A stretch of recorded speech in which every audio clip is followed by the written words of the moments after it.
Hi guys, it's Kelly here, and I'm back with another video for Picket Studios. Today we are going to be using the seashells waiting to be found. I thought I was going to use these fish, but didn't end up using it. The You Occupy My Thoughts ocean wave stencil. This is the Critter Den, which is not necessarily for, like when it came out with like little foxes and little critters, but we're going to use it for an underwater scene today. So first things first, I'm going to start creating my background. One of the things, if you're not familiar, that Picket Fence has a lot of, it's called paper glaze. And they have some that's like velvet or that's glittery. The one that they came out with kind of most recently is called paper glaze glass. And I really wanted to try that. So that's what we were going to do today. Now, I'm not necessarily what you think of when you think of a traditional mixed media artist, where there's, like a collage style, there's lots going on. I'm definitely more of a clean and simple card maker, but that doesn't mean that I don't like to incorporate other things to make my card more interesting. So if you're a person who's kind of toyed around with whether, these different things that they want to try, but maybe the collage style isn't for you, maybe this type of card will be. I'm a scene person. I like the scene cards. And so I am still going to make a scene, but I'm going to incorporate a little of everything, a little bit of everything in here. So obviously the first medium we're using is ink. I am creating a background here. I did speed this up. I do all of my ink blending twice. So I put down all of my lightest color, which in this case was Salvage Patina, worked out to my darkest color, and then from my darkest back out to my lightest. In addition to doing that, I also like to add some spatters of things, which is not everybody's cup of tea, and that's totally fine. But first, we're going to do the stenciling. So the Ocean Waves stencil is just kind of a full, it's a full stencil of just different waves. I'm not going to use the full stencil because I don't want my card to be too busy. I'm just going to use my two lightest colors, so the Salvage Patina and the Salty Ocean, to get a little bit of that on. And I did this so that there would be some kind of a little bit further down that I was going to go with the paper glaze. And if you're not a person who likes glazes, then you could totally just do this with the stencil, pull it off, and move on to making your card. But so the paper glaze glass is meant to be shiny. It looks wet when it's dry. It does dry very quickly. But because I didn't want it all over my card, I'm going to apply it much thicker at the top and then just kind of skim it down through like the middle of the card, not completely filling in all of those wave shapes. What I did notice with this one, and there's several different colors, this one is the Sea Glass Blue, is it's almost like a semi-transparent. So it has its own color, it has its own pigment, but it also does pick up a little bit of the color behind, which I think is really cool. So I will say I did take my paper inking palette, that's what my paper stuck to, and my stencil and my spatula directly to the sink and washed them to make sure that I was able to get that off while it was still wet. And then once this was dry, I am going in and doing those spatters that I talked about before, first with just clean water because I am using Distress Inks that reacts with water. So it'll leave some bleach spots, which will make, the water look more interesting. And then I'm also using why can't I ever remember the name of it? It is the white one of the paper splatters, Snowflake. And that's pretty comparable to like a perfect pearl. And then I'm going to set that aside to dry, and I'm going to work on the stamping. Now, I'm going to be very honest. I thought that I was going to use more of the seashells than I did end up using. And that's okay. I just will tuck them into, my container for the little seashells, and I'll use them for another card. But I really used mostly I used three things from the seashells, two seashells and a little starfish. And then I used the seaweed and like the coral that is included in the octopi set, as well as the octopus as well. You can see that there. And then I stamped all of it in black. I like a bold black outline. Not everybody does. You could do these with no line coloring. For this den, like when I saw this, I was like, that would be so cute with so many different things. And I like scene building. So I like being able to, use things or turn them into different things just by coloring. So that's what I'm going to do with that. This is that seaweed and coral I was telling you about. I did stamp these twice and then went ahead and die cut out that little den. From here, we're going to get right into the coloring. I do want to say if you're like, I love a scene, but I'm not willing to do all the things that you have done, Picket Fence has another stamp set. It's called You Were Mermaid for Me, and it actually has a full, completely built out under the water ocean scene, if that's maybe more what you're interested in. So here, this doesn't have any shape or shading or anything like that. It's just a plain white die cut. And I want it to look like rocks or like an underwater rock formation. So what I'm doing is I am looking for kind of some like dips in things that I can turn into rocks. I know it doesn't look much yet, but basically I looked for those little dips or those little waves, and then I added shading based on that.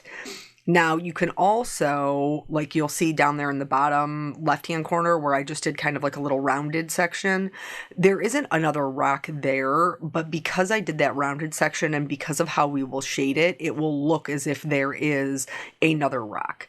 So once I have these, of course, I outlined them first with my lightest color because it's much easier to cover up if you make a mistake. And then once I was happy with where everything was, I started going in with my darkest color and adding some shading.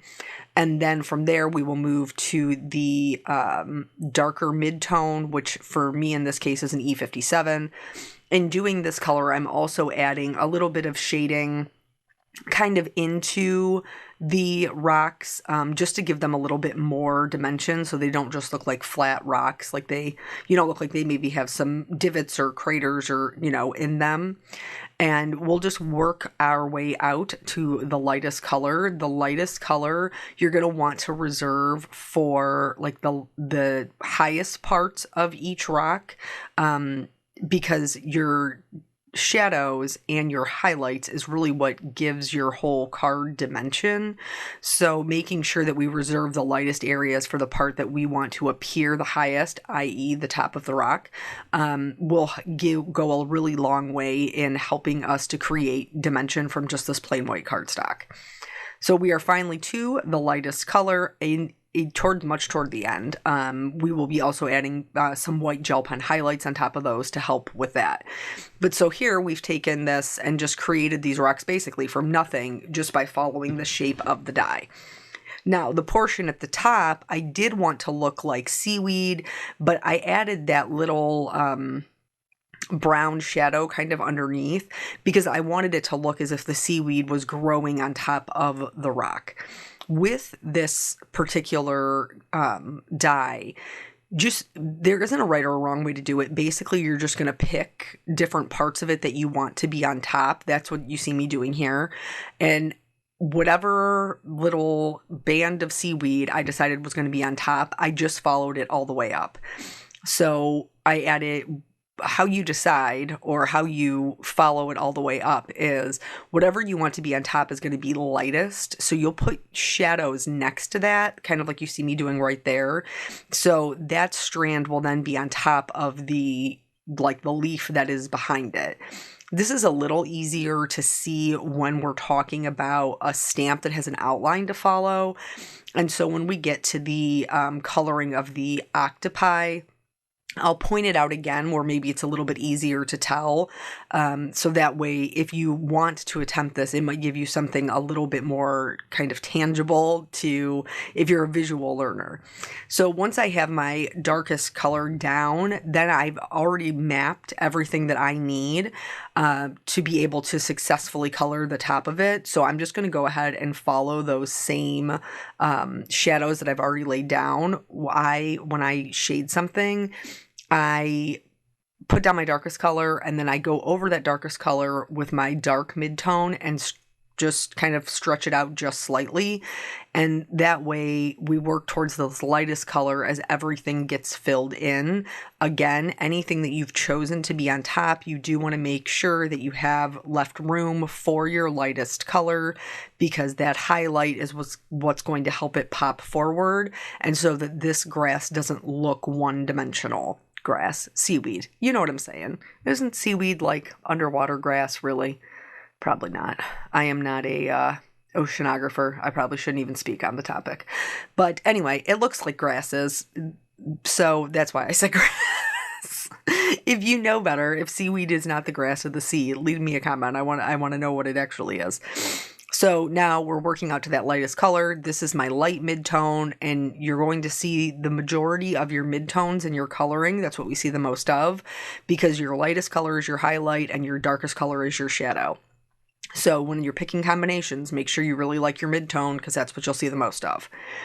Here, this is what I'm talking about with the seaweed. See how one piece sits behind another, and we have to add shadows to that to help the front piece pop forward? That is what I'm doing with the critter den. I just don't have a black outline to help guide me. I just have to kind of follow it up myself. So if you're going to try that, this is the look that we're trying to attain here, where one piece of seaweed is in front of the other. For this other type of like ocean plant seaweed, I did choose a slightly different shade of green, just because I knew that I was going to be tucking these kind of behind the little den that the underwater den that we're going to be creating. And these don't have a lot of real estate, so 3 colors will absolutely be sufficient to color these in. The other one, I only did I think the first 3 colors of the yellow-green combination. I knew that I wanted to do my octopus a really bright color because I have all of this blue and teal in the water. So teal's natural complement on the color wheel is a yellow-orange. So I wanted to incorporate that into the card and into my focal point, so into my octopus. So I decided to do a pink, orange, and yellow octopus. So I am repeating those same colors with other items in my card, such as the coral, and then the yellow we'll get with the starfish. We'll have the yellow in it. So if you're not familiar with blending color families, this is not true of all alcohol markers, but it is true of Copics. You want to look at the last number. So when we're blending color families, you want to look at that very last number. A 2 can blend into a 0 or like a 3-4. A 4 can blend into a 2-3 or a 5-6. You know, each of them are different. You kind of have to play around with it, but traditionally that will be the case. The only exception to that, I think, is the yellows, because the yellows are a little bit more challenging to get dimension with. And in fact, you'll see when we do the little starfish that I don't actually use all yellows for my yellow combination. I use some E's, which is a brown family, and some YRs, which is the orange family. So our little octopus is going to be mostly hot pink, which I think is really great because it kind of pops off of that blue-green that we have in the background. And then I'm just kind of extending this out through the tops of his tentacles. And then that way I'm still leaving enough room. The orange is pretty much my transition color to get from that pink to the yellow. The orange is going to be my transition color. And I'm also making sure that when I'm using, like I said, the color families, so my lightest pink is an RV04, and then I'm coming in with a Y38. It's tricky because that 8 you wouldn't think would work, but it does. And then once we're done getting all of our kind of shading down, I will go back in with a RV02 to kind of help them blend together a little bit, since we're using a Y02. But this little octopus is fun. He's I think that they told me he's like a Japanese octopus, which are pretty rare. So that's always an interesting tidbit. Speaking of interesting tidbits, can we talk about how sometimes you hear, so when I do videos on my own channel, I have to pick music to go with them. I mean, I don't have to, but I traditionally do. I have an intro and an outro that has music in it on my channel. Hold on one second. So here you can see those are the other seashells that I colored. Like I said, if you would like to see those, I can absolutely come up with something else to do with them on a card because they're super pretty. But the ones that we're going to use are going to be these two warm gray seashells. So the spiral one I just colored, and then this one up here, this kind of spiral cone. Those will be the ones that actually made it on the card along with the starfish. So anyway, royalty-free music is music that you don't have to pay to use. Now, oh, here, I have a little helper. I forgot about this. See my little helper?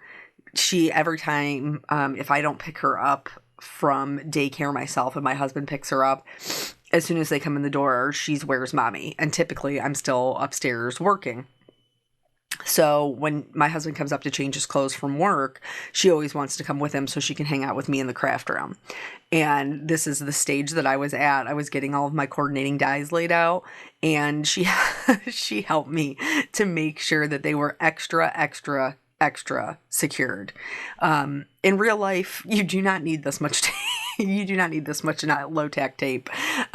This was a little over the top, but she calls my tape stickers. So she loves anything that is the stickers. Can you see her little hand there, just holding that enormous piece of tape? She's just ready and raring to go to put it down on my my project here. But yeah, she comes up and I want to color with you, or I want to use these, which usually is ink blending because I have inks that, my distress inks are like always out since I use them on like every card. But yeah, that's just a cute little sneak peek of my daughter's hands because she was my little helper here. So now we have everything cut out. I am going to create a little piece of sand in the bottom so that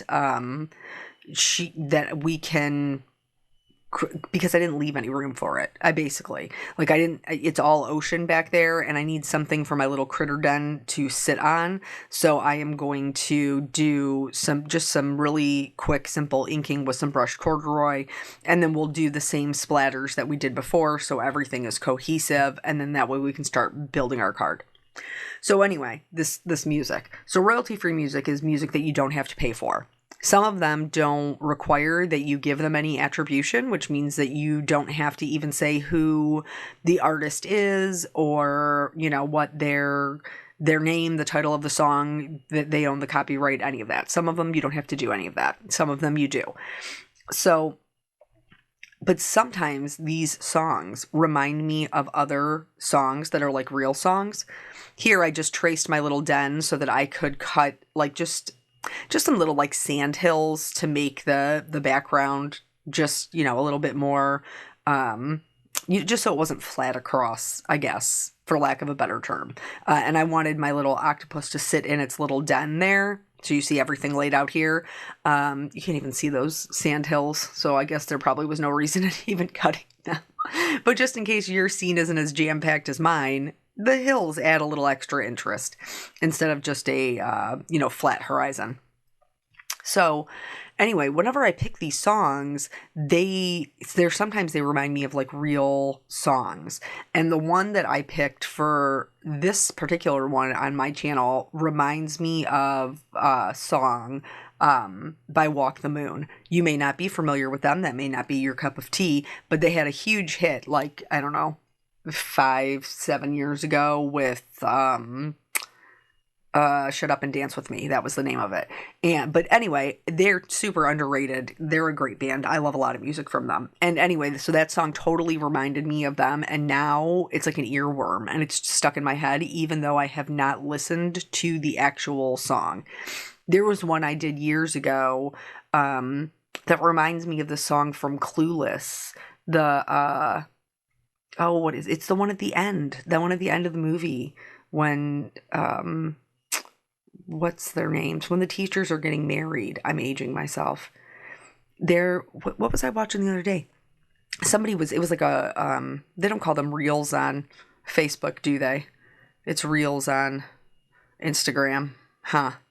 Anyway, one of the short videos, and it was a woman who was icing a cake, but the song that she had picked was from Hilary Duff, and I was like, is your target audience late 30s, early 40s women? Because I'm pretty sure we're the only ones who remember this one random song by Hilary Duff.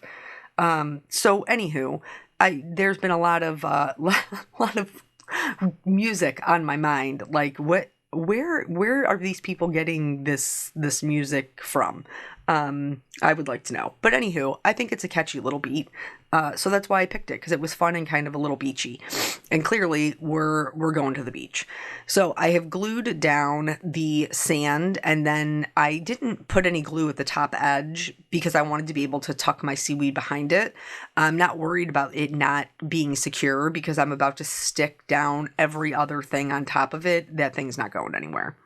So once I had gone through and kind of picked up as much as I could with just the glue, I only do that because it's easier for me to glue large pieces at a time.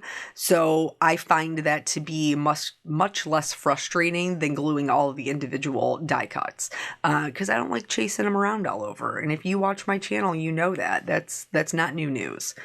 So I do think he looks super cute crawling out of his little den. And then, you have the seashells and the coral and all of that. It's kind of like a bright, fun, summery card.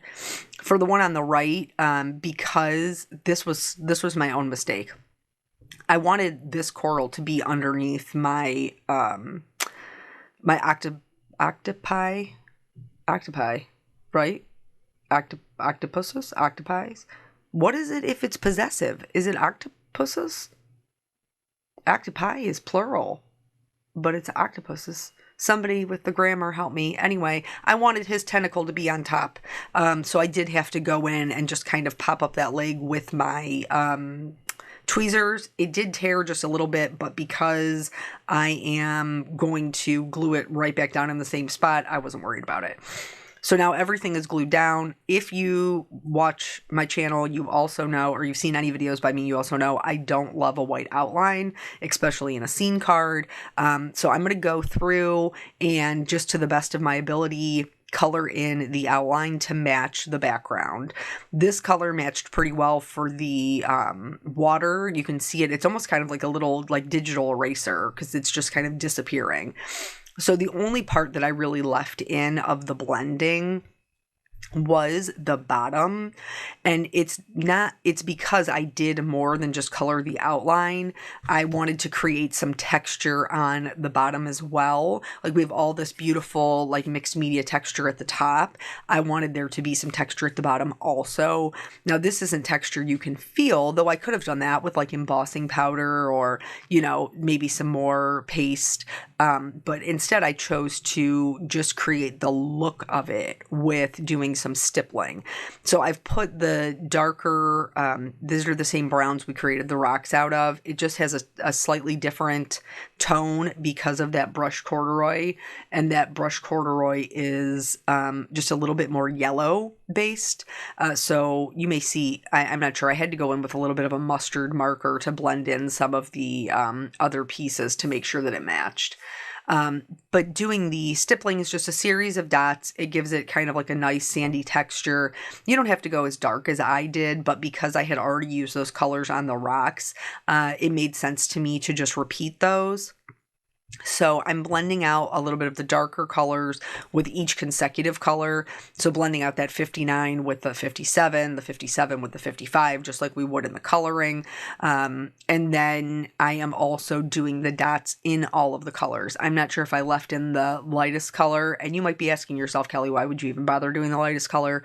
It's because alcohol markers, the lighter colors, because they are transparent, will bleach some of the darker colors, which give you kind of a intermediate tone.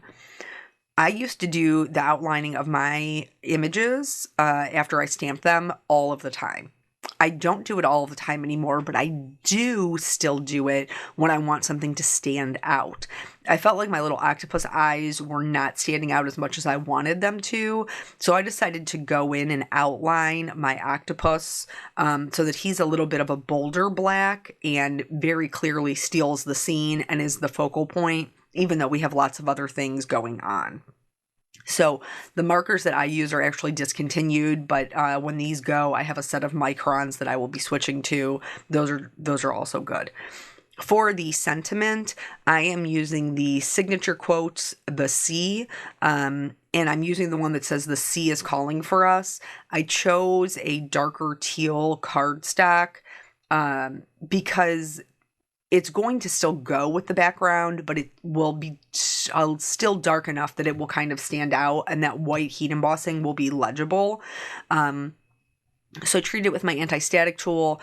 I am stamping it down in white pigment ink, and then I'm going to heat emboss it with a white detail embossing powder. Now, these do have coordinating dies, which I will be using, but the sentiments in this set are all longer sentiments, and sometimes I like to stack mine. So the nice thing about most of the sentiments is there is enough room that if you want to modify the layout, you can. So I'm going to go ahead and cut this out.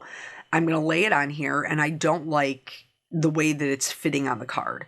So right in between is and calling, I'm actually going to I'm going to round the edge around the S on is, and then I'm going to round the other edge around the C on calling, which will give me two different die cuts that still look like it's intentional. So I don't have just like a harsh edge on where I cut them apart.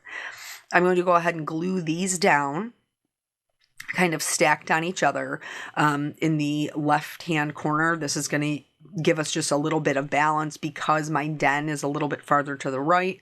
So I'm going to put my sentiment kind of up and to the left.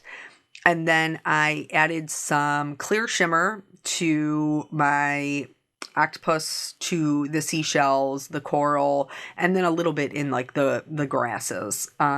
And then here's those white highlights that I was talking about. I did put them on the seashells, my octopus, on top of the rocks. I already told you that. And then I did do some white dots into the sand just to create like a little bit of like reflection. For the gemstones, I chose Speed of Light. These are really interesting because they have some color changing rhinestones in there. And then they have some solid like teal ones. They have some purple. These are really, really fun. But there's 3 different sizes of like the tealish blue. That is what I used since it matched my background so nicely. And I could not find my Studio Katia thing, so I had to go old school with the quick sticks. But then that's it. That's the whole card. So I hope this gives you a little bit of inspiration for maybe a more clean style of mixed media. They're so fun to work with, and you get different looks from them. Thank you guys so much for joining me. I always appreciate your time, and I will catch you on the next video. Bye.